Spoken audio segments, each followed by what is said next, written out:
गुरु अमरदास पद बंद रामदास अर्जुन गुरु वर श्री हर गोबिंद। हरि राय हर कृष्ण गुर तेग बहादुर चंद। दसवें गोबिंद सिंह गुर नमो चरण अरविंद। जिसमें अमृत ज्ञान है मानक भगत बैराग। श्री गुरु ग्रंथ साहिब उदद बंदों कर अनुराग। श्री गुर शब्द कमाए जिन जीते पंच विकार। तिन संतन को बंदना सिर चरणन पर तार। कहाँ बुद्ध प्रभु तुच्छ हमारी वर्ण सकह महिमा जो तुहारी। हम ना सकत कर सिफत तुम्हारी आप ले हो तुम कथा सुधारी। बेसुमार अथाह अगनत तुल्य ज्यों बुलावहो त्यों नानक दास बोलै।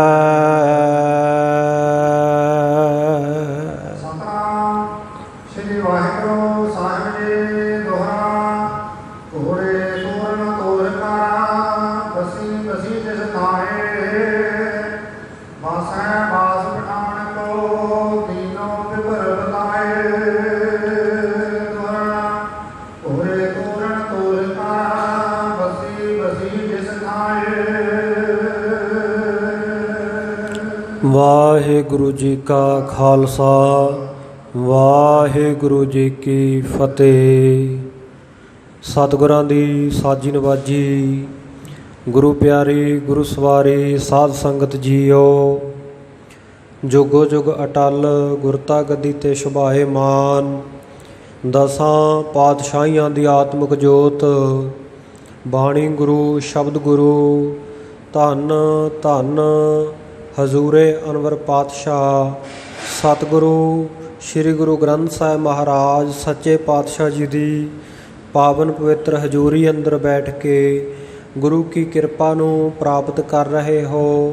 गुरु किरपा प्राप्त करदिआं संध्या दे सजे दीवान विच गुरु की बाणी का मनोहर कीर्तन रहराज साहब के पाठ उपरंत कथा विच हाज़री भरन का मौका सुभाग मिल रहा है। सतगुरु कलगियां वाले पातशाह अमृत दे दाते चोजी प्रीतम नीले दे शाह असवार धन श्री गुरु गोबिंद सिंह साहिब महाराज सच्चे पातशाह जी का सोहना सुंदर जीवन बिरतांत आपां लड़ीवार सरवण करते आ रहे हाँ।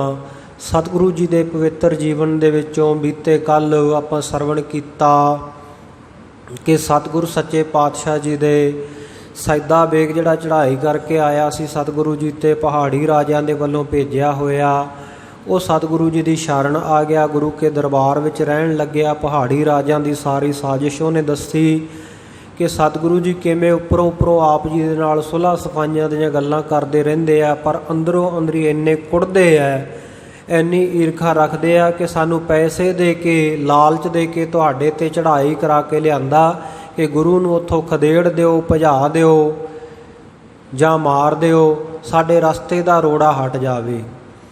सो इस तरह दीयां गल्लां सतगुरु सच्चे पातशाह नूं दसियां ते सतगुरां ने भविखत वचन कीते कि कोई गल नहीं गुरु का खालसा आवेगा इन्हां तों गिण गिण के एक एक गल दा हिसाब लवेगा ते खालसा जी तुसीं भी इन्हां नूं हुण टिक के ना रहण दिओ। इन्हां दी जमीनां दी जाके कही करो अपना हिस्सा लो टैक्स वसूलो मसूल इन्हां तो हाला भरवाओ। सो बहुत सारे पिंडां दे विच इलाके दे विच ਸਿੰਘਾਂ ने अपनी धांक जमाई। ये पहाड़ी राजे अंदरों अंदरी ईरखा करते रहे गुस्से होंदे रहे पर गुरु साहब का विगाड़ कुछ ना सके तो होर किसी मौके की ताक दे विच इवें इन्हां ने फिर समा बतीत किया। ਇੱਕ ਦਿਨ ਸਤਿਗੁਰੂ ਕਲਗੀਆਂ ਵਾਲੇ ਦੇ ਹਜ਼ੂਰ ਦਰਬਾਰ ਸਾਹਿਬ ਦੇ ਬਾਹਰ ਇੱਕ ਮਨੁੱਖ ਦੇ ਉੱਚੀ ਉੱਚੀ ਚੀਕਣ ਦੀ, ਕੂਕ ਪੁਕਾਰ ਕਰਨ ਦੀ ਆਵਾਜ਼ ਸਤਿਗੁਰੂ ਦੇ ਕੰਨੀ ਪਈ। ਸਤਿਗੁਰੂ ਸੱਚੇ ਪਾਤਸ਼ਾਹ ਨੇ ਚੋਬਦਾਰ ਨੂੰ ਭੇਜਿਆ ਕਿ ਬਾਹਰ ਜਾ ਕੇ ਵੇਖੋ ਕੌਣ ਧਾਹਾਂ ਮਾਰ ਕੇ ਰੋ ਰਿਹਾ, ਪੁਕਾਰ ਕਰ ਰਿਹਾ, ਉਹਦੀ ਸਮੱਸਿਆ ਕੀ ਹੈ, ਇਹਨੂੰ ਜਾਣੋ। ਗੁਰੂ ਕੇ ਸਿੱਖ ਨੇ ਜਾ ਕੇ ਪੁੱਛਿਆ ਵੀ ਭਾਈ ਤੂੰ ਕੌਣ ਹੈ? ਆਖਿਆ ਜੀ ਮੈਂ ਬ੍ਰਾਹਮਣ ਹਾਂ, ਸਨਾਤਨ ਮਤੀਆ ਹਾਂ। ਮੈਂ ਆਪਣਾ ਵਿਆਹ ਕਰਕੇ ਆਪਣੀ ਘਰਵਾਲੀ ਨੂੰ ਡੋਲੇ ਦੇ ਵਿੱਚ ਬਿਠਾ ਕੇ ਲੈ ਕੇ ਆਪਣੇ ਘਰ ਜਾ ਰਿਹਾ ਸੀ, ਅਤੇ ਰਸਤੇ ਦੇ ਵਿੱਚ ਬੱਸੀ ਨਗਰ ਜੋ ਹੁਸ਼ਿਆਰਪੁਰ ਦੇ ਨੇੜੇ ਹੈ, ਉੱਥੋਂ ਦੇ ਪਠਾਨ ਜਾਬਰ ਖਾਨ ਨੇ ਮੇਰੀ ਘਰਵਾਲੀ ਖੋਹ ਲਈ ਅਤੇ ਆਪਣੇ ਘਰ ਲੈ ਗਿਆ। ਮੈਂ ਜਦ ਰੌਲਾ ਰੱਪਾ ਪਾਇਆ ਤਾਂ ਮੈਨੂੰ ਬਹੁਤ ਉਹਨੇ ਮਾਰ ਕੁਟਾਈ ਆਪਣੇ ਬੰਦਿਆਂ ਕੋਲੋਂ ਕਰਵਾਈ। ਮੈਂ ਸਰਕਾਰੀ ਦਰਬਾਰੇ ਫਰਿਆਦ ਕੀਤੀ ਜਾ ਕੇ, ਪਰ ਉਹ ਦੁਸ਼ਟ ਪਠਾਨ ਨੇ ਮੇਰੀ ਇੱਕ ਵੀ ਚੱਲਣ ਨਾ ਦਿੱਤੀ। ਸਭ ਥਾਂ ਉਹਨੇ ਵੱਢੀ ਦੇ ਕੇ, ਰਿਸ਼ਵਤ ਦੇ ਕੇ, ਉਹ ਜਿਹੜੇ ਨਿਆਂ ਦੇ ਕਰਨ ਵਾਲੇ ਲੋਕ ਹਨ, ਕਾਜੀ ਹਨ, ਕੋਤਵਾਲ ਹਨ, ਉਹਨਾਂ ਤੱਕ ਮੇਰੀ ਫਰਿਆਦ ਲੱਗਣ ਹੀ ਨਹੀਂ ਦਿੱਤੀ। ਤਾਂ ਸਤਿਗੁਰ ਸੱਚੇ ਪਾਤਸ਼ਾਹ ਜੀ ਨੇ ਆਖਿਆ ਉਹਨੂੰ ਇੱਥੇ ਬੁਲਾਓ। ਤਾਂ ਸਤਿਗੁਰ ਸੱਚੇ ਪਾਤਸ਼ਾਹ ਜੀ ਦਾ ਹੁਕਮ ਮੰਨ ਕੇ ਉਹ ਜਿਹੜਾ ਦੇਵਦਾਸ ਨਾਂ ਦਾ ਬ੍ਰਾਹਮਣ ਸੀ, ਗੁਰੂ ਦਰਬਾਰ ਵਿੱਚ ਆ ਕੇ ਉਹਨੇ ਸਾਰੀ ਵਾਰਤਾ ਜਿਹੜੀ ਪਹਿਲਾਂ ਖਾਲਸੇ ਨੂੰ, ਸਿੰਘ ਨੂੰ ਦੱਸੀ ਸੀ, ਉਹ ਗੁਰੂ ਸਾਹਿਬ ਜੀ ਦੇ ਚਰਨਾਂ ਵਿੱਚ ਰੋ ਰੋ ਕੇ ਸਾਰੀ ਅਰਜ਼ ਕੀਤੀ ਅਤੇ ਆਖਿਆ ਮਹਾਰਾਜ ਸੱਚੇ ਪਾਤਸ਼ਾਹ ਮੇਰਾ ਹੁਣ ਜਿਉਣਾ ਨਹੀਂ ਹੈ ਕੋਈ। ਮੇਰੀ ਘਰਵਾਲੀ ਉਹ ਪਠਾਨ ਨੇ ਖੋਹ ਲਈ ਹੈ, ਅਤੇ ਬਸ ਜੇ ਮੈਨੂੰ ਮੇਰੀ ਘਰਵਾਲੀ ਨਾ ਮਿਲੀ, ਨਾ ਕੋਈ ਇਸ ਤਰ੍ਹਾਂ ਦਾ ਹੀਲਾ ਵਸੀਲਾ ਹੋ ਸਕਿਆ, ਮੈਂ ਤਾਂ ਥੱਕ ਹਾਰ ਕੇ ਤੁਹਾਡੇ ਚਰਨਾਂ ਵਿੱਚ ਆਇਆ। ਜੇ ਇੱਥੋਂ ਵੀ ਖੈਰ ਨਾ ਪਈ ਮੇਰੀ ਝੋਲੀ, ਅਤੇ ਮਹਾਰਾਜ ਫਿਰ ਮੈਂ ਆਪਣੇ ਆਪ ਨੂੰ ਅੱਗ ਲਾ ਕੇ ਆਪਣੇ ਸਰੀਰ ਨੂੰ ਅਤੇ ਜਿਉਂਦਾ ਹੀ ਸੜ ਜਾਣਾ। ਗੁਰੂ ਸਾਹਿਬ ਨੇ ਹੌਸਲਾ ਦਿੱਤਾ ਕਿ ਬ੍ਰਾਹਮਣ ਜੀ ਕੋਈ ਗੱਲ ਨਹੀਂ, ਅਸੀਂ ਹੀਲਾ ਵਸੀਲਾ ਕਰਦੇ ਹਾਂ, ਤੁਹਾਨੂੰ ਸੜ ਮਰਨ ਦੀ ਕੋਈ ਲੋੜ ਨਹੀਂ। ਸਤਿਗੁਰੂ ਜੀ ਨੇ ਸਾਹਿਬਜ਼ਾਦਾ ਜੀ ਨੂੰ ਸੁਨੇਹਾ ਭੇਜਿਆ। ਸਾਹਿਬ ਬਾਬਾ ਅਜੀਤ ਸਿੰਘ ਜੀ ਗੁਰੂ ਕੇ ਵੱਡੇ ਸਾਹਿਬਜ਼ਾਦੇ ਮਾਤਾ ਸੁੰਦਰੀ ਦੇ ਜਾਏ, ਗੁਰੂ ਚਰਨਾਂ ਵਿੱਚ ਬੜੇ ਪਿਆਰ ਅਦਬ ਸਤਿਕਾਰ ਸਹਿਤ ਪਹੁੰਚੇ। ਆ ਕੇ ਗੁਰੂ ਸਾਹਿਬ ਜੀ ਨੂੰ ਨਮਸਕਾਰ ਕੀਤੀ, ਹੋਰ ਦਰਬਾਰੀ ਗੁਰਸਿੱਖਾਂ ਦੇ ਨਾਲ ਗੁਰਫਤਿਹ ਦੀ ਸਾਂਝ ਕੀਤੀ ਅਤੇ ਆਖਿਆ ਗੁਰੂ ਪਿਤਾ ਜੀ ਹੁਕਮ ਕਰੋ, ਕਿਵੇਂ ਯਾਦ ਕੀਤਾ ਹੈ?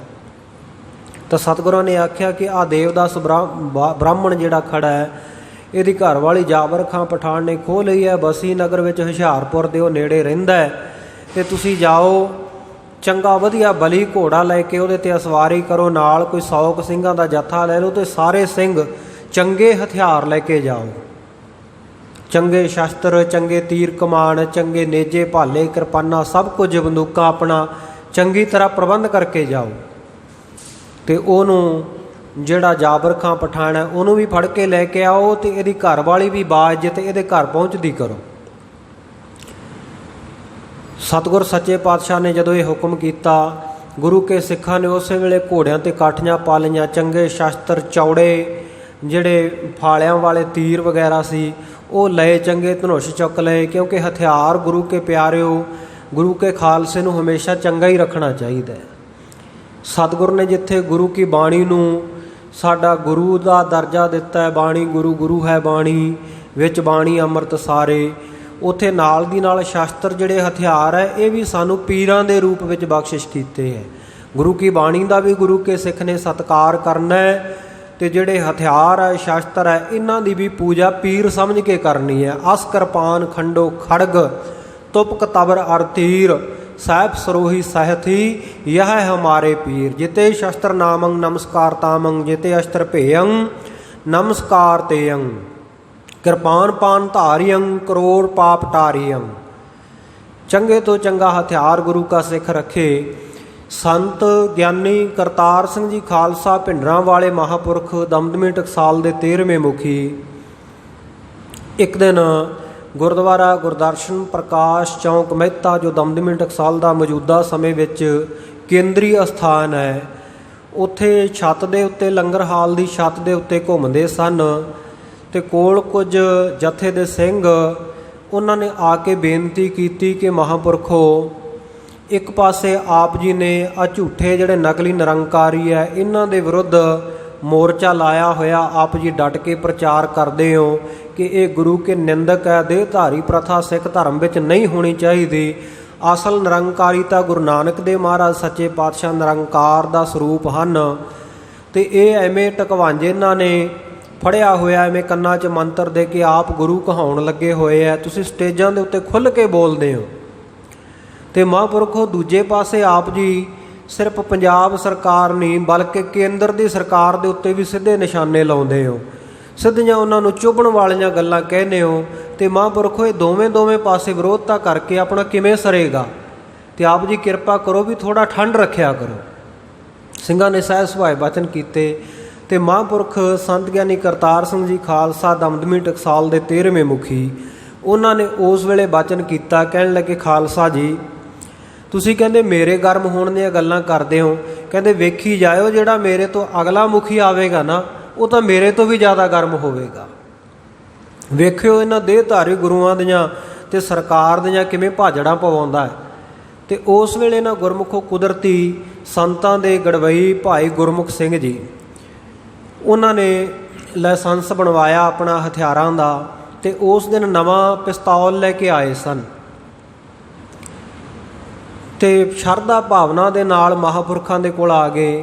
ਕਹਿੰਦੇ ਮਹਾਂਪੁਰਖੋ ਆਹ ਸ਼ਸਤਰ ਖਰੀਦਿਆ ਤੇ ਆਪ ਜੀ ਕਿਰਪਾ ਕਰੋ ਆਪਣੇ ਮੁਬਾਰਕ ਹਸਤ ਕਮਲਾਂ ਦੀ ਸ਼ੋਅ ਇਹਨੂੰ ਦੇ ਦਿਓ ਤੇ ਆਪ ਜੀ ਚਲਾ ਕੇ ਇਹਦਾ ਉਦਘਾਟਨ ਕਰ ਦਿਓ। ਮਹਾਂਪੁਰਖਾਂ ਕੋਲੇ ਸ਼ਰਧਾ ਨਾਲ ਭਾਈ ਗੁਰਮੁਖ ਸਿੰਘ ਜੀ ਲੈ ਕੇ ਆਏ। ਤੇ ਉਸ ਵੇਲੇ ਸੰਤ ਗਿਆਨੀ ਕਰਤਾਰ ਸਿੰਘ ਜੀ ਮਹਾਂਪੁਰਖ ਖਾਲਸਾ ਜੀ ਕਹਿਣ ਲੱਗੇ, ਕਹਿੰਦੇ ਭਾਈ ਇਹਦਾ ਉਦਘਾਟਨ ਵੀ ਜਥੇ ਦੇ ਸਿੰਘ ਹੀ ਕਰਨਗੇ। ਜਥੇ ਦੇ ਸਿੰਘਾਂ ਨੂੰ ਬੁਲਾਓ ਸਾਰਿਆਂ ਨੂੰ ਕੋਲ। ਸਾਰੇ ਸਿੰਘ ਕੋਲ ਆ ਗਏ ਤੇ ਆਖਿਆ ਭਾਈ ਜਰਨੈਲ ਸਿੰਘ ਅਭਿਆਸੀ ਨੂੰ ਵੀ ਬੁਲਾ ਲਓ। ਸੰਤ ਬਾਬਾ ਜਰਨੈਲ ਸਿੰਘ ਜੀ ਖਾਲਸਾ ਭਿੰਡਰਾਂ ਵਾਲੇ ਮਹਾਂਪੁਰਖ ਜਿਹੜੇ ਸੰਤਾਂ ਤੋਂ ਬਾਅਦ 14ਵੇਂ ਮੁਖੀ ਬਣਦੇ ਆ ਜਥੇ ਵਿੱਚ, ਉਹਨਾਂ ਨੂੰ ਅਭਿਆਸੀ ਕਰਕੇ ਜਾਣਿਆ ਜਾਂਦਾ ਸੀ ਕਿਉਂਕਿ ਮਹਾਂਪੁਰਖਾਂ ਦਾ ਅਭਿਆਸ ਬਹੁਤ ਸੀ। ਨਾਮ ਸਿਮਰਨ ਦਾ, ਗੁਰਬਾਣੀ ਦਾ ਬਹੁਤ ਅਭਿਆਸ ਕਰਦੇ ਸਨ। 22 ਘੰਟੇ ਗੁਰੂ ਕੀ ਬਾਣੀ ਦੇ ਨਾਲ ਉਸ ਮਰਜੀਵੜੇ ਗੁਰੂ ਕੇ ਸਿੱਖ ਨੇ ਜੁੜੇ ਰਹਿਣਾ। ਤੇ ਤਾਂ ਹੀ ਸਰਕਾਰਾਂ ਦੇ ਨਾਲ ਜੂਝਣ ਦੀ ਸਮਰੱਥਾ, ਆਤਮਾ ਬਲਵਾਨ ਹੋਈ, ਮਨ ਤਕੜਾ ਗੁਰੂ ਕੀ ਬਾਣੀ ਨਾਲ ਹੀ ਹੁੰਦਾ ਨਾ। ਇਬਾਦਤਾਂ ਦੇ ਵਿੱਚੋਂ ਸ਼ਹਾਦਤਾਂ ਉਪਜਦੀਆਂ। ਖਾਲਸਾ ਜੀ ਮਹਾਂਪੁਰਖਾਂ ਨੇ ਬਚਨ ਕੀਤੇ। ਕਹਿੰਦੇ ਭਾਈ ਜਰਨੈਲ ਸਿੰਘ ਅਭਿਆਸੀਆ ਆਹ ਫੜ ਸ਼ਸਤਰ ਤੇ ਆਹ ਚਲਾ ਦੇ, ਇਹਦਾ ਉਦਘਾਟਨ ਕਰਦੇ। ਸਿੰਘ ਦੀ ਭਾਵਨਾ ਵੀ ਗੁਰੂ ਕਾ ਖਾਲਸਾ ਇਹਦਾ ਉਦਘਾਟਨ ਕਰੇ ਤੇ ਚਲਾ ਦੇ। ਮਹਾਂਪੁਰਖਾਂ ਨੇ ਬੜੀ ਨਿਮਰਤਾ ਦੇ ਵਿੱਚ ਬਾਬਾ ਜਰਨੈਲ ਸਿੰਘ ਜੀ ਅਭਿਆਸੀ ਨੇ ਉਸ ਵੇਲੇ ਹੱਥ ਜੋੜੇ। ਕਹਿੰਦੇ ਮਹਾਂਪੁਰਖੋ ਮੈਨੂੰ ਤਾਂ ਇਹਦੀ ਜਾਂਚ ਨਹੀਂ ਹੈ ਕਿਵੇਂ ਚਲਾਈਦਾ, ਤੇ ਆਪ ਜੀ ਖੁਦ ਹੀ ਕਿਰਪਾ ਕਰੋ, ਆਪ ਜੀ ਚਲਾਓ ਜਾਂ ਕਿਸੇ ਹੋਰ ਜਥੇ ਦੇ ਸੀਨੀਅਰ ਸਿੰਘ ਨੂੰ ਕਹਿ ਦਿਓ ਉਹ ਚਲਾਵੇ। ਮਹਾਂਪੁਰਖਾਂ ਨੇ ਜਦੋਂ ਇਹ ਬਚਨ ਕੀਤੇ ਨਾ ਤੇ ਸੰਤ ਗਿਆਨੀ ਕਰਤਾਰ ਸਿੰਘ ਜੀ ਖਾਲਸਾ ਮਹਾਂਪੁਰਖ ਉਸ ਵੇਲੇ ਕਹਿਣ ਲੱਗੇ, ਕਹਿੰਦੇ ਭਾਈ ਕਲਗੀਧਰ ਪਾਤਸ਼ਾਹ ਜੀ ਕਿਰਪਾ ਕਰਨਗੇ, ਤੂੰ ਚਲਾਉਣ ਵਾਲਾ ਬਣ ਜਾ, ਚ ਉਹ ਆਪੇ ਸਿਖਾ ਦੇਣਗੇ। ਤੇ ਨਾਲੇ ਜਰਨੈਲ ਸਿੰਘਾ ਇਹ ਨਾ ਕਹਿ ਮੈਨੂੰ ਚਲਾਉਣੀਆਂ ਨਹੀਂ ਆਉਂਦੀਆਂ, ਇਹ ਤੈਨੂੰ ਚਲਾਉਣੀਆਂ ਹੀ ਪੈਣੀਆਂ। ਤੇ ਜਿਹੜੀਆਂ ਤੂੰ ਚਲਾਵੇਂਗਾ ਨਾ ਉਹ ਦੁਨੀਆ ਯਾਦ ਰੱਖੇਗੀ ਵੀ ਸੰਤ ਜਰਨੈਲ ਸਿੰਘ ਨੇ, ਭਾਈ ਜਰਨੈਲ ਸਿੰਘ ਅਭਿਆਸੀ ਨੇ ਕੋਈ ਸ਼ਸਤਰ ਚਲਾਇਆ। ਤੇ ਵੇਖੋ ਗੁਰਮੁਖੋ ਉਹ ਮਹਾਂਪੁਰਖਾਂ ਦੇ ਬੋਲ ਕਿਵੇਂ ਫਲੀਭੂਤ ਹੋਏ। 1984 ਦੇ ਵਿੱਚ ਦੁਨੀਆ ਦੀਆਂ ਵੱਡੀਆਂ ਤਾਕਤਾਂ ਦੇ ਵਿੱਚ ਜਿਸ ਫੌਜ ਦਾ ਸ਼ੁਮਾਰ ਹੁੰਦਾ, ਗਿਣਤੀ ਕੀਤੀ ਜਾਂਦੀ ਹੈ ਹਿੰਦੁਸਤਾਨ ਦੀ ਫੌਜ ਦੀ, ਤੇ ਉਹਨਾਂ ਮਹਾਂਪੁਰਖਾਂ ਨੇ ਐਸੇ ਸ਼ਸਤਰ, ਉਹਨਾਂ ਦੇ ਸਾਥੀਆਂ ਨੇ ਐਸੇ ਸ਼ਸਤਰ ਚਲਾਏ, ਐਸੇ ਉਹ ਮਹਾਂਪੁਰਖ ਸੰਤ ਗਿਆਨੀ ਕਰਤਾਰ ਸਿੰਘ ਜੀ ਖਾਲਸਾ ਭਿੰਡਰਾਂ ਵਾਲਿਆਂ ਦੇ ਕੀਤੇ ਹੋਏ ਬਚਨ ਸਫਲੇ ਹੋਏ, ਗੋਡਣੀਆਂ ਲਵਾ ਦਿੱਤੀਆਂ। ਖਾਲਸਾ ਜੀ ਮਹਾਂਪੁਰਖਾਂ ਦੇ ਬਚਨ। ਸੋ ਸ਼ਸਤਰ ਜਿਹੜਾ ਹਮੇਸ਼ਾ ਪਰਖ ਕੇ ਰੱਖਣਾ ਚਾਹੀਏ। ਸ਼ਸਤਰ ਹਥਿਆਰ ਹਮੇਸ਼ਾ ਤਕੜਾ। ਇਹ ਗੁਰੂ ਕੇ ਖਾਲਸਿਆਂ ਨੇ ਵੀ ਤਕੜੇ ਹਥਿਆਰ ਪਰਖ ਕੇ ਨਾਲ ਲੈ ਗਏ। ਬਾਬਾ ਅਜੀਤ ਸਿੰਘ ਜੀ ਔਰ ਨਾਲ 100 ਸਿੰਘਾਂ ਦਾ ਜਥਾ ਚੱਲ ਪਏ। ਸਤਲੁਜ ਦਰਿਆ ਇਹਨਾਂ ਨੇ ਪਾਰ ਕੀਤਾ। ਤੇ ਇਸੇ ਪ੍ਰਕਾਰ ਹੁਸ਼ਿਆਰਪੁਰ ਤੋਂ ਲੰਘਦੇ ਹੋਏ ਉਹ ਬਸੀ ਪਠਾਣਾ ਨਗਰ ਵੱਲ ਨੂੰ ਜਾ ਰਹੇ ਆ। ਰਸਤੇ ਵਿੱਚੋਂ ਇਹਨਾਂ ਨੇ ਰਾਤ ਦਾ ਸਮਾਂ ਹੋ ਗਿਆ, ਕੁਝ ਨੇੜਲੇ ਨਗਰਾਂ ਦੇ ਬੰਦੇ ਨਾਲ ਲੈ ਲਏ ਵੀ ਇਹ ਰਸਤਾ ਦੱਸਣ ਸਾਨੂੰ। ਇੱਥੋਂ ਤੱਕ ਆਪਾਂ ਇਹ ਇਤਿਹਾਸਕ ਪ੍ਰਸੰਗ ਕੱਲ੍ਹ ਸਰਵਣ ਕਰ ਲਿਆ ਸੀ। ਸੋ ਅੱਗੇ ਜਿਵੇਂ ਭਾਈ ਸੰਤੋਖ ਸਿੰਘ ਜੀ ਨੇ ਅਗਲੇ ਅੰਸ਼ ਵਿੱਚ 34ਵੇਂ ਅਧਿਆਏ ਵਿੱਚ ਇਸ 5ਵੀਂ ਰੁੱਤ ਦੇ ਉਹ ਦਿਜ ਨੂੰ ਉਹਦੀ ਬ੍ਰਾਹਮਣੀ, ਉਹਦੀ ਇਸਤਰੀ ਦਵਾਈ ਹੈ। ਤੇ ਹੋਰ ਅੱਗੇ ਜਿਵੇਂ ਪ੍ਰਸੰਗ ਆਵੇਗਾ, ਆਓ ਬੜੇ ਪਿਆਰ ਦੇ ਨਾਲ ਸਰਵਣ ਕਰੀਏ ਜੀ। ਸ਼੍ਰੀ ਵਾਹਿਗੁਰੂ ਸਾਹਿਬ ਜੀ ਦੋਹਰਾ ਤੋੜੇ ਤੋੜ ਨਾ ਤੋੜ ਕਾਰਾ ਬਸੀ ਬਸੀ ਜਿਸ ਥਾਏ। ਗੁਰੂ ਕੇ ਖਾਲਸਿਆਂ ਨੇ ਬਾਬਾ ਅਜੀਤ ਸਿੰਘ ਜੀ ਦੀ ਅਗਵਾਈ ਦੇ ਵਿੱਚ ਤੂਰਨ ਤੋਰ ਕਰ ਬਹੁਤ ਜਲਦੀ ਘੋੜਿਆਂ ਨੂੰ ਦੌੜਾਇਆ ਭਜਾਇਆ ਤੇ ਉਧਰ ਨੂੰ ਤੁਰ ਪਏ ਜਿਸ ਪਾਸੇ ਵੱਲ ਇਹ ਬਸੀ ਨਾਮ ਦੀ ਬਸਤੀ, ਬਸੀ ਨਾਮ ਦਾ ਨਗਰ ਵਸਦਾ, ਜਿਸ ਵਿੱਚ ਉਹ ਪਠਾਨ ਦਾ ਘਰ ਹੈ।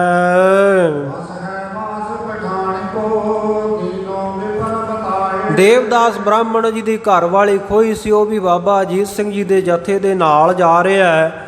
ਤਾਂ ਉਸ ਵਿਪਰ ਨੇ, ਉਸ ਬ੍ਰਾਹਮਣ ਨੇ ਦੱਸਿਆ ਕਿ ਇਸ ਜਗ੍ਹਾ ਬਸੀ ਪਠਾਣਾ ਦੇ ਵਿੱਚ ਉਸ ਪਠਾਨ ਦਾ ਜਾਬਰ ਖਾਨ ਦਾ ਘਰ ਹੈ, ਜਿੱਥੇ ਉਹ ਵਸਦਾ ਰਹਿੰਦਾ ਹੈ। ਉਹ ਤੁਰਕ ਜਾਬਰ ਖਾਨ ਜਿਸ ਜਗ੍ਹਾ ਆਪਣੇ ਘਰ ਵਿੱਚ ਸਹਿਜ ਸੁਭਾਏ ਸੁਤੇ ਹੀ ਸੁੱਤਾ ਹੋਇਆ ਸੀ, ਆਰਾਮ ਕਰ ਰਿਹਾ ਸੀ।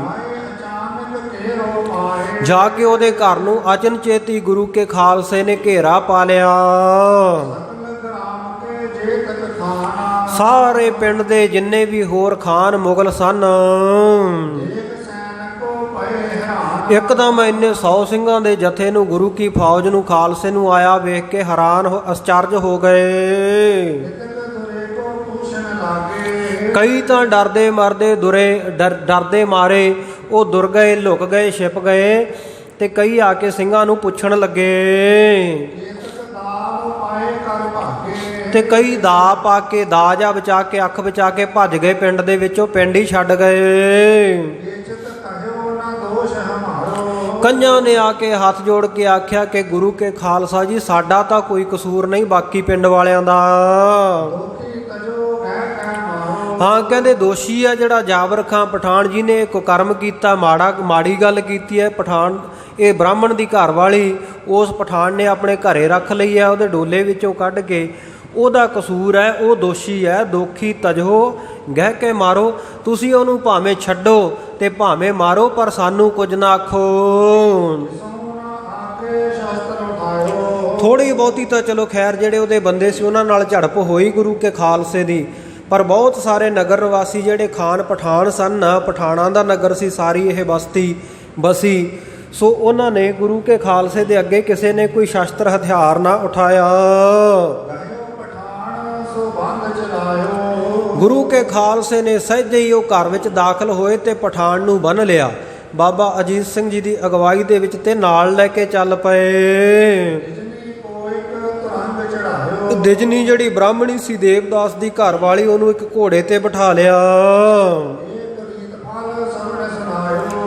ਤੇ ਪਿੰਡ ਵਾਲਿਆਂ ਨੂੰ ਵੀ ਇਹ ਕੰਨ ਕਰਾ ਦਿੱਤੇ। ਕਹਿੰਦੇ ਭਾਈ ਇਹ ਕੁਰੀਤੀ ਹੈ, ਇਹ ਮਾੜਾ ਕੰਮ ਹੈ, ਤੇ ਇਹਦਾ ਅਸੀਂ ਇਹਨੂੰ ਫਲ ਭੁਗਤਾਉਣ ਲੱਗਿਆ। ਸਾਰਿਆਂ ਨੂੰ ਸੁਣਾ ਕੇ ਆਖਿਆ, ਬਸ ਇਹਨਾਂ ਦੋਵਾਂ ਨੂੰ ਲੈ ਆਏ, ਬ੍ਰਾਹਮਣ ਦੀ ਘਰ ਵਾਲੀ ਨੂੰ ਤੇ ਫੜ ਕੇ ਬੰਨ੍ਹ ਕੇ ਇਹਨੂੰ ਪਠਾਨ ਨੂੰ, ਤੇ ਬਾਕੀ ਨਹੀਂ ਕਿਸੇ ਨੂੰ ਵੀ ਛੇੜਛਾੜ ਕਿਸੇ ਨਾਲ ਕੀਤੀ, ਕਿਸੇ ਨੂੰ ਕੁਝ ਨਾ ਆਖਿਆ ਖਾਲਸੇ ਨੇ। ਬਹੁਤ ਜਲਦੀ ਉਸੇ ਵੇਲੇ ਵਾਪਸ ਚੱਲ ਪਏ। ਜਿਹੜੇ ਰਸਤਿਓਂ ਗਏ ਸੀ ਉਸੇ ਰਸਤੇ ਰਾਤ ਨੂੰ ਵਾਪਸ ਆ ਗਏ।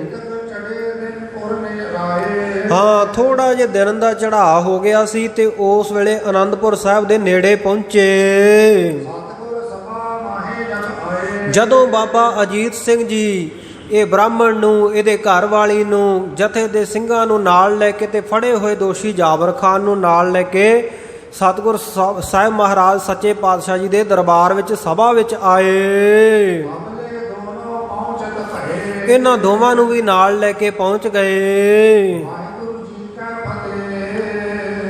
ਸੋ ਜਾ ਕੇ ਗੁਰੂ ਕੇ ਖਾਲਸੇ ਨੇ ਬਾਬਾ ਅਜੀਤ ਸਿੰਘ ਜੀ ਤੇ ਸਾਰੀ ਸੰਗਤ ਨੇ, ਸਾਰੀ ਸੰਗਤ ਨੂੰ ਔਰ ਸਤਿਗੁਰ ਸੱਚੇ ਪਾਤਸ਼ਾਹ ਜੀ ਨੂੰ ਜਾ ਕੇ ਫਤਿਹ ਬੁਲਾਈ। ਆਖਿਆ, ਵਾਹਿਗੁਰੂ ਜੀ ਕਾ ਖਾਲਸਾ, ਵਾਹਿਗੁਰੂ ਜੀ ਕੀ ਫਤਿਹ। ਸਾਰਿਆਂ ਦਾ ਮਨ ਬੜਾ ਪ੍ਰਸੰਨ ਹੋ ਗਿਆ, ਸਾਰੇ ਮਨ ਦੇ ਵਿੱਚ ਵਿਸ਼ੇਸ਼ ਕਰਕੇ ਖੁਸ਼ ਹੋਏ। ਦੋਵਾਂ ਨੂੰ, ਉਹ ਪਠਾਨ ਨੂੰ ਵੀ ਤੇ ਉਹ ਬ੍ਰਾਹਮਣ ਦੀ ਦੇਵਦਾਸ ਦੀ ਘਰ ਵਾਲੀ ਨੂੰ ਲਿਆ ਕੇ ਸਤਿਗੁਰਾਂ ਦੇ ਕੋਲ ਬਿਠਾ ਦਿੱਤਾ ਤੇ ਆਪ ਘੋੜੇ ਤੋਂ ਉਤਰ ਕੇ ਸਤਿਗੁਰੂ ਜੀ ਨੂੰ ਨਮਸਕਾਰ ਕਰਕੇ ਉਹਨਾਂ ਨੂੰ ਸੌਂਪ ਕੇ ਬਾਬਾ ਅਜੀਤ ਸਿੰਘ ਜੀ ਵਿਸ਼ਰਾਮ ਕਰਨ ਦੇ ਲਈ ਚਲੇ ਗਏ। ਉਹ ਜਿਹੜਾ ਬ੍ਰਾਹਮਣ ਸੀ ਦੇਵਦਾਸ, ਉਹਦੀ ਦਾਰਾ ਉਹਦੀ ਘਰ ਵਾਲੀ ਬ੍ਰਾਹਮਣੀ ਉਹਨੂੰ ਦੇ ਦਿੱਤੀ ਤੇ ਇਹ ਬ੍ਰਾਹਮਣ ਨੇ ਬੜੀਆਂ ਅਸੀਸਾਂ ਦਿੱਤੀਆਂ। ਸੁਖਮਈ ਹੋ ਕੇ, ਮਨ ਵਿੱਚ ਸੁਖ ਪ੍ਰਾਪਤ ਕਰਕੇ ਵੀ ਚਲੋ ਮੇਰਾ ਜਿਹੜਾ ਇਹ ਕੰਮ ਹੋ ਗਿਆ। ਮਹਾਰਾਜ ਸੱਚੇ ਪਾਤਸ਼ਾਹ ਨੂੰ ਬੜੀਆਂ ਅਸੀਸਾਂ ਦਿੱਤੀਆਂ। ਦੁਰਗ ਪਠਾਨ ਅਰਧ ਕਢਵਾਇਓ। ਸੋ ਸਤਿਗੁਰ ਸੱਚੇ ਪਾਤਸ਼ਾਹ ਨੇ ਹੁਕਮ ਕੀਤਾ ਗੁਰੂ ਕੇ ਖਾਲਸੇ ਨੂੰ ਕਿ ਜਿਹੜਾ ਜਾਬਰ ਖਾਂ ਪਠਾਨ ਹੈ ਨਾ ਤੁਰਕੜਾ, ਕਹਿੰਦੇ ਇਹਨੂੰ ਅੱਧਾ ਧਰਤੀ ਦੇ ਵਿੱਚ ਗੱਡ ਲਓ। ਤੇ ਖਾਲਸੇ ਨੇ ਉਵੇਂ ਹੀ ਕੀਤਾ, ਟੋਆ ਪੁੱਟ ਕੇ ਉਹਨੂੰ ਅੱਧਾ ਕੁ ਸਰੀਰ ਉਹਦਾ ਧਰਤੀ ਦੇ ਵਿੱਚ ਗੱਡ ਦਿੱਤਾ। ਗੁਰੂ ਸਾਹਿਬ ਨੇ ਇਉਂ ਹੁਕਮ ਕੀਤਾ। ਫਿਰ ਸਤਿਗੁਰ ਸੱਚੇ ਪਾਤਸ਼ਾਹ ਕਹਿਣ ਲੱਗੇ, ਕਹਿੰਦੇ ਭਾਈ ਹੁਣ ਸਾਰੇ ਗੁਰੂ ਕੇ ਖਾਲਸੇ ਨਾ ਤੀਰਾਂ ਦੇ ਨਿਸ਼ਾਨੇ ਲਾਓ ਇਹਦੇ ਤੇ, ਇਹਨੇ ਮਾੜਾ ਕਰਮ ਕੀਤਾ ਹੈ। ਸੋ ਇਸ ਪ੍ਰਕਾਰ ਤੀਰਾਂ ਦੇ ਨਾਲ ਉਸ ਨੂੰ ਮਰਵਾ ਦਿੱਤਾ। ਸਤਿਗੁਰੂ ਜੀ ਦੇ ਇਸ ਚਰਿੱਤਰ ਕੌਤਕ ਨੂੰ ਵੇਖ ਕੇ ਸਾਰਾ ਜਹਾਨ, ਸਾਰੇ ਲੋਕਾਂ ਨੇ ਸੁਭਾਏਮਾਨ ਸਤਿਗੁਰੂ ਜੀ ਦਾ ਵੱਡਾ ਜਸ ਕੀਤਾ, ਵੱਡੀ ਵਡਿਆਈ ਕੀਤੀ। ਹਾਂ, ਜਿਵੇਂ ਕਹਿੰਦੇ ਚੰਦ ਦੀ ਚਾਂਦਨੀ ਹੁੰਦੀ ਆ ਨਾ, ਚੰਦਰਮਾ ਦੀਆਂ ਰੇਸ਼ਮਾਂ ਹੁੰਦੀਆਂ ਪੂਰਨਮਾਸ਼ੀ ਵਾਲੇ ਦਿਨ, ਤੇ ਉਹ ਬੜੀਆਂ ਨਿਰਮਲ ਸ਼ੋਭਨੀਕ ਹੁੰਦੀਆਂ ਹਨ। ਇਵੇਂ ਸਤਿਗੁਰੂ ਸੱਚੇ ਪਾਤਸ਼ਾਹ ਕਲਗੀਆਂ ਵਾਲੇ ਸਾਹਿਬ ਸ੍ਰੀ ਗੁਰੂ ਗੋਬਿੰਦ ਸਿੰਘ ਸਾਹਿਬ ਮਹਾਰਾਜ ਜੀ ਦਾ ਜਸ, ਉਹਨਾਂ ਦੀ ਵਡਿਆਈ ਹਰ ਘਰ ਦੇ ਵਿੱਚ ਪ੍ਰਗਟ ਹੋ ਰਹੀ ਹੈ। ਹਾਂ, ਇਸੇ ਪ੍ਰਕਾਰ ਜਿਵੇਂ ਕਹਿੰਦੇ ਮਾਲਤੀ ਜਿਹੜੀ ਚਮੇਲੀ ਹੁੰਦੀ ਆ ਨਾ, ਉਹਦੇ ਬਹੁਤ ਸਾਰੇ ਸੁੰਦਰ ਫੁੱਲ ਝੁੱਲਦੇ ਹਨ। ਤੇ ਇਸੇ ਪ੍ਰਕਾਰ ਕਹਿੰਦੇ ਜਿਹੜੀ ਰਾਏ ਵੇਲ ਹੁੰਦੀ ਹੈ, ਇਹ ਵੀ ਇੱਕ ਜਿਹੜੀ ਵੇਲ ਹੁੰਦੀ ਹੈ ਜਿਹਦੇ ਉੱਤੇ ਚਿੱਟੇ ਰੰਗ ਦੇ ਬਹੁਤ ਸੋਹਣੇ ਫੁੱਲ ਲੱਗਦੇ ਹੈ। ਚਮੇਲੀ ਕਹਿੰਦੇ ਆ ਮਾਲਤੀ ਨੂੰ, ਤੇ ਰਾਏ ਵੇਲ ਇਹ ਖਾਲਸਾ ਜੀ ਇੱਕ ਬੂਟਾ ਹੁੰਦਾ, ਇੱਕ ਵੇਲ ਹੁੰਦੀ ਹੈ ਚਿੱਟੇ ਰੰਗ ਦੇ, ਮੋਤੀਏ ਜਾਤ ਦੀ ਇੱਕ ਕਿਸਮ ਹੁੰਦੀ ਹੈ। ਮੋਤੀਏ ਦੇ ਚਿੱਟੇ ਫੁੱਲ ਹੁੰਦੇ ਨਾ, ਮੋਤੀਆਂ ਵਰਗੇ ਬਹੁਤ ਸੋਹਣੇ, ਇਹਦੇ ਫੁੱਲ ਹੁੰਦੇ ਆ ਥੋੜ੍ਹੇ ਜਿਹੇ ਵੱਡੇ। ਹੈ ਮੋਤੀਆ ਜਾਤ ਦੀ ਇਹ ਵੇਲ, ਇਹਨੂੰ ਰਾਜਵੇਲ ਵੀ ਕਿਹਾ ਜਾਂਦਾ, ਰਾਜਵੱਲ ਵੀ ਕਿਹਾ ਜਾਂਦਾ ਹੈ। ਕਹਿੰਦੇ ਜਿਵੇਂ ਰਾਜਵੇਲ ਦੇ ਸੁੰਦਰ ਫੁੱਲ ਜਿਹੜੇ ਉਹ ਬੜੇ ਸੋਹਣੇ ਫਲੇ ਫੁੱਲੇ ਹੁੰਦੇ ਆ, ਇਸੇ ਪ੍ਰਕਾਰ ਸਤਿਗੁਰੂ ਜੀ ਦੇ ਦਰ ਘਰ ਦੀ ਸ਼ੋਭਾ ਉਹ ਸਾਰੀਆਂ ਸੰਗਤਾਂ ਦੇ ਵਿੱਚ ਭਲੀ ਪ੍ਰਕਾਰ ਕਰਕੇ ਪ੍ਰਗਟ ਹੋਈ ਹੈ। ਮਨੋ ਮਾਲਤੀ ਫੂਲ ਤੇ ਝੂਲੀ, ਮਾਲਤੀ ਜਿਹੜੀ ਹੈ ਇਹ ਜੈਸਮੀਨ ਕਹਿ ਦਿੰਦੇ ਆ ਆਪਾਂ ਜਿਹਨੂੰ ਇੰਗਲਿਸ਼ ਦੇ ਵਿੱਚ। ਸੋ ਇਸੇ ਪ੍ਰਕਾਰ ਇਹ ਰਾਏ ਵੇਲ ਹੈ, ਮੋਤੀਆ ਜਾਤ ਦੇ ਫੁੱਲ। ਕਹਿੰਦੇ ਜਿਵੇਂ ਸੁੰਦਰ ਵੇਲਾਂ ਦੇ ਫੁੱਲ ਬੜੇ ਸੋਹਣੇ ਸੁੰਦਰ ਖਿੜੇ ਹੁੰਦੇ ਆ ਨਾ, ਇਸੇ ਪ੍ਰਕਾਰ ਗੁਰੂ ਘਰ ਦੀ ਮਹਿਮਾ ਘਰ ਘਰ ਵਿੱਚ ਫੈਲੀ ਹੋਈ ਹੈ। ਜਿੱਥੇ ਕਿਤੇ ਵੀ ਲੋਕ ਖੜੇ ਆ, ਸਭ ਜਗ੍ਹਾ ਦੇ ਉੱਤੇ ਸਤਿਗੁਰੂ ਸੱਚੇ ਪਾਤਸ਼ਾਹ ਜੀ ਦੀ ਕੀਰਤੀ ਮਹਿਮਾ ਨੂੰ ਵਰਣਨ ਕਰਦੇ ਹਨ। ਤੇ ਸਾਰੇ ਕਹਿੰਦੇ ਆ ਧੰਨ ਹਨ ਸਤਿਗੁਰੂ ਜੀ, ਧੰਨ ਹਨ ਸਤਿਗੁਰੂ ਜੀ ਦੇ ਕੌਤਕ, ਧੰਨ ਹਨ ਗੁਰੂ ਕੇ ਸਿੱਖ, ਧੰਨ ਧੰਨ ਧੰਨ ਕਹਿ ਕੇ ਸਤਿਗੁਰੂ ਦੀ ਮਹਿਮਾ ਕਰਦੇ ਹਨ। ਇੱਕ ਦਿਨ ਸਤਿਗੁਰੂ ਸੱਚੇ ਪਾਤਸ਼ਾਹ ਜੀ ਨੇ ਘੋੜ ਅਸਵਾਰ ਹੋਣਾ ਚਾਹਿਆ। ਬਾਜੀ ਨਾਮ ਹੈ ਘੋੜੇ ਦਾ। ਘੋੜੇ ਦਾ ਜਿਹੜਾ ਸੇਵਕ ਸੇਵਾਦਾਰ ਸੀ, ਘੋੜਿਆਂ ਦੀ ਸੰਭਾਲ ਕਰਨ ਵਾਲਾ, ਉਸ ਨੂੰ ਸਤਿਗੁਰਾਂ ਨੇ ਆਖਿਆ, ਕਹਿੰਦੇ ਭਾਈ ਜਿਹੜਾ ਕਪੂਰਾ ਬੈਰਾੜ ਹੈ, ਉਹਨੇ ਜਿਹੜਾ ਘੋੜਾ ਭੇਜਿਆ ਨਾ ਗੁਰੂ ਘਰ ਦੇ ਵਿੱਚ ਭੇਟਾ ਕਰਨ ਵਾਸਤੇ, ਉਹ ਘੋੜਾ ਕਹਿੰਦੇ ਦਲ ਬਡਾਰ ਨਾਂ ਦਾ ਜਿਹੜਾ ਸਾਡਾ ਘੋੜਾ, ਉਹਦੇ ਨੇੜੇ ਬਣਾਇਆ ਹੋਇਆ, ਜਿਹੜਾ ਬੰਨਿਆ ਹੋਇਆ ਹੈ। ਹਾਂ, ਜਿਸ ਘੋੜੇ ਨੂੰ ਮਿੱਠਾ ਮਿਸ਼ਟਾਨ, ਮਿੱਠਾ ਤੇ ਘਿਓ ਇਤਿਆਦਿਕ ਜਿਹੜੀ ਗਿਜਾ ਖੁਰਾਕ ਬਹੁਤ ਤਕੜੀ ਦਿੱਤੀ ਹੋਈ ਹੈ ਆਪਾਂ। ਹੁਣ ਤਾਂ ਕਹਿੰਦੇ ਉਹ ਭਲੀ ਭਾਂਤ ਕਰਕੇ ਬਹੁਤ ਚੰਗਾ ਪਲ ਗਿਆ ਹੈ, ਚੰਗਾ ਉਹਦਾ ਪਾਲਣ ਪੋਸ਼ਣ ਹੋ ਗਿਆ, ਰਿਸ਼ਟ ਪੁਸ਼ਟ ਹੋਇਆ ਹੈ ਘੋੜਾ। ਕਹਿੰਦੇ ਅੱਜ ਉਹ ਕਪੂਰੇ ਚੌਧਰੀ ਵਾਲਾ ਜਿਹੜਾ ਘੋੜਾ ਭੇਟ ਕੀਤਾ ਹੋਇਆ ਬਰਾੜ ਜੱਟ ਨੇ, ਕਹਿੰਦੇ ਉਹ ਘੋੜਾ ਨਾ ਜਿਹੜਾ, ਕਹਿੰਦੇ ਉਸ ਘੋੜੇ ਤੇ ਕਾਠੀ ਪਾ ਕੇ ਉਹਨੂੰ ਸ਼ਿੰਗਾਰ ਦੇਵੋ। ਹਾਂ, ਕਹਿੰਦੇ ਉਹਦੇ ਕੰਨਾਂ ਦੇ ਗਹਿਣੇ ਤੇ ਉਹਦੇ ਗਲ ਦੇ ਜਿਹੜੇ ਹਮੇਲਾਂ ਗਹਿਣੇ ਹਨ, ਗਲ ਦੇ ਵਿੱਚ ਹਾਰ ਵਗੈਰਾ ਸੁੰਦਰ, ਉਹ ਪਾ ਦਿਓ। ਇਸ ਤਰ੍ਹਾਂ ਸੋਨੇ ਦੇ ਜੇਵਰ, ਸੋਨੇ ਦੇ ਗਹਿਣੇ ਜਿਹੜੇ ਉਹ ਘੋੜੇ ਨੂੰ ਸ਼ਿੰਗਾਰਨ ਦੇ ਲਈ ਪਹਿਨਾ ਦਿਓ। ਚੰਗੀ ਤਰ੍ਹਾਂ ਤਿਆਰ ਕਰਕੇ ਲੈ ਆਵੋ। ਸਤਿਗੁਰੂ ਜੀ ਦਾ ਹੁਕਮ ਮੰਨ ਕੇ ਉਸੇ ਵੇਲੇ ਸੇਵਕ ਨੇ ਇਹ ਘੋੜਾ ਤਿਆਰ ਕਰ ਦਿੱਤਾ। ਅਲੰਕਾਰ ਕੰਚਨ ਸਿੰਗਾਰਾ ਸੋਨੇ ਦੇ ਅਲੰਕਾਰ ਗਹਿਣਿਆਂ ਦੇ ਨਾਲ ਹਾਰ ਸ਼ਿੰਗਾਰ ਕਰ ਦਿੱਤਾ ਘੋੜੇ ਦਾ। ਬਲਕੀ ਧਰੀ ਸੀਸ ਪਰ ਕਰੇ ਘੋੜੇ ਦੇ ਸਿਰ ਦੇ ਉੱਤੇ ਮੱਥੇ ਦੇ ਉੱਤੇ ਬੜੀ ਖਰੀ ਜੀ ਬਹੁਤ ਚੰਗੀ ਸੋਹਣੀ ਕਲਗੀ ਸਜਾ ਦਿੱਤੀ। ਦੂਰ ਹਮੇਰਾ ਸਜਾਵਨ ਕਰੇ ਇਸੇ ਤਰ੍ਹਾਂ ਲੂਲ ਹਮੇਲ ਜਿਹੜੇ ਘੋੜੇ ਦੇ ਹੋਰ ਗਹਿਣੇ ਆ ਗਲ ਵਿੱਚ ਪਾਉਣ ਵਾਲੇ ਸਿਰ ਤੇ ਲਾਉਣ ਵਾਲੇ ਸੋ ਉਹ ਚੰਗੀ ਤਰ੍ਹਾਂ ਸਜਾਵਟ ਕਰ ਦਿੱਤੀ। ਨਹਿਰੋ ਡਾਲ ਵਸਤ ਨੀ ਲਾਵਾ ਹਾਂ ਤਹਿਰੂ ਜਿਹੜਾ ਕੱਪੜਾ ਹੁੰਦਾ ਹੈ ਘੋੜੇ ਦੀ ਕਾਠੀ ਦੇ ਹੇਠਾਂ ਪਾਇਆ ਜਾਂਦਾ ਹੈ ਤਾਂ ਕਿ ਕਾਠੀ ਨੂੰ ਪਸੀਨਾ ਨਾ ਲੱਗੇ ਜੀਨ ਨੂੰ। ਸੋ ਉਹ ਤਹਿਰੂ ਉਹ ਕੱਪੜਾ ਪਾ ਦਿੱਤਾ ਤੇ ਇਸ ਤਰ੍ਹਾਂ ਬਸਤਨੀ ਲਾਲਾ ਜੋ ਘੋੜੇ ਦੀ ਕਾਠੀ ਦੇ ਉੱਪਰ ਨਰਮ ਗੱਦੀ ਲਾਈ ਹੁੰਦੀ ਹੈ ਵੀ ਘੋੜ ਅਸਵਾਰ ਨੂੰ ਕੋਈ ਦਿੱਕਤ ਨਾ ਹੋਵੇ, ਬੈਠਣ ਦੇ ਵਿੱਚ ਪਰੇਸ਼ਾਨੀ ਨਾ ਹੋਵੇ, ਤੇ ਉਹਦੇ ਉੱਤੇ ਵੀ ਬੜਾ ਸੁੰਦਰ ਜਿਹੜਾ ਵਸਤਰ ਉਹ ਵੀ ਪਾ ਦਿੱਤਾ। ਜੇਬੋ ਮੋਲਾ ਹੁਤੋ ਦੁਸ਼ਾਲਾ ਹਾਂ ਉਹ ਵਸਤਰ ਕੋਈ ਆਮ ਵਸਤਰ ਨਹੀਂ, ਬਹੁ ਮੁੱਲਾ ਦੁਸ਼ਾਲਾ ਸੀ ਜਿਹੜਾ ਬਹੁਤ ਭਾਰੀ ਕੀਮਤੀ ਸੀ, ਬੜੇ ਮਹਿੰਗੇ ਮੁੱਲ ਵਾਲਾ। ਤੰਗ ਰੇਸ਼ਮੀ ਐਂਚਨ ਪੀਨਾ ਤੇ ਘੋੜੇ ਦਾ ਜਿਹੜਾ ਤੰਗ ਸੀ ਕਾਠੀ ਨੂੰ ਕਸਣ ਵਾਲਾ ਕਹਿੰਦੇ ਉਹ ਵੀ ਰੇਸ਼ਮ ਦੀਆਂ ਡੋਰਾਂ ਦਾ ਬਣਿਆ ਹੋਇਆ, ਖਿੱਚ ਕੇ ਕੱਸ ਦਿੱਤਾ। ਦੋਨੋਂ ਚਾਰ ਕਾਬਨ ਪੀਨਾ ਇਸੇ ਤਰ੍ਹਾਂ ਜਿਹੜੀਆਂ ਦੋਵੇਂ ਰਕਾਬਾਂ ਹੈ ਉਹ ਵੀ ਬਹੁਤ ਸੁੰਦਰ ਜਿਹੜੀਆਂ ਰਕਾਬਾਂ ਹਨ ਉਹ ਵੀ ਕੱਸ ਦਿੱਤੀਆਂ।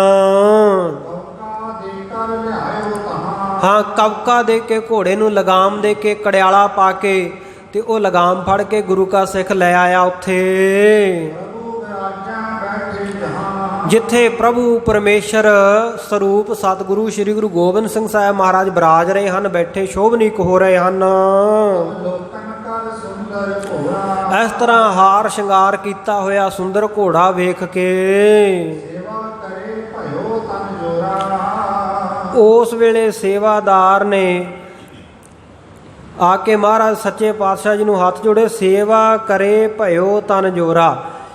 ਸਤਿਗੁਰੂ ਸੱਚੇ ਪਾਤਸ਼ਾਹ ਕਹਿੰਦੇ ਸੇਵਾਦਾਰਾ ਤੂੰ ਬੜੀ ਚੰਗੀ ਇਹਦੀ ਸੇਵਾ ਕੀਤੀ ਹੈ। ਸਤਿਗੁਰੂ ਨੇ ਵੇਖਿਆ ਕਿ ਇਹਦਾ ਘੋੜੇ ਦਾ ਜਿਹੜਾ ਤਨ ਹੈ ਬੜਾ ਜੋਰਾਵਰ ਹੋ ਗਿਆ, ਬੜਾ ਬਲੀ ਹੋ ਗਿਆ ਹੈ ਘੋੜਾ, ਇਹਦੀ ਚੰਗੀ ਸੇਵਾ ਹੋਈ ਹੈ। ਉਠ ਕਰ ਨਾਨਕ ਤਬ ਚਲ ਆਏ ਘੋੜੇ ਨੂੰ ਵੇਖ ਕੇ ਬਲੀ ਘੋੜੇ ਨੂੰ ਵੇਖ ਕੇ ਸ਼ਿੰਗਾਰੇ ਹੋਏ ਘੋੜੇ ਨੂੰ ਵੇਖ ਕੇ ਕਿਰਪਾ ਦੇ ਸਾਗਰ ਸਤਿਗੁਰੂ ਸੱਚੇ ਪਾਤਸ਼ਾਹ ਉੱਠ ਕੇ ਆ ਗਏ। ਇੱਕ ਰਕਾਬ ਪਦ ਪੰਕਜ ਪਾਏ ਇੱਕ ਰਕਾਬ ਦੇ ਉੱਤੇ ਸਤਿਗੁਰੂ ਨੇ ਆਪਣਾ ਸੁੰਦਰ ਚਰਨ ਕਮਲ ਪਾਇਆ। ਗਰੀਬ ਕੇਸ ਕਾ ਹੈ ਕੇ ਜਮਾ ਗਰੀਬ ਨਾਮ ਹੈ ਗਰਦਨ ਦਾ, ਗਰਦਨ ਦੇ ਕੇਸ ਫੜ ਕੇ ਘੋੜੇ ਦੇ ਉਸ ਵੇਲੇ ਸਤਿਗੁਰ ਸੱਚੇ ਪਾਤਸ਼ਾਹ ਜੀ ਨੇ ਜਿਸ ਵੇਲੇ ਘੋੜੇ ਦੇ ਉੱਤੇ ਚੜ੍ਹਨ ਦੇ ਲਈ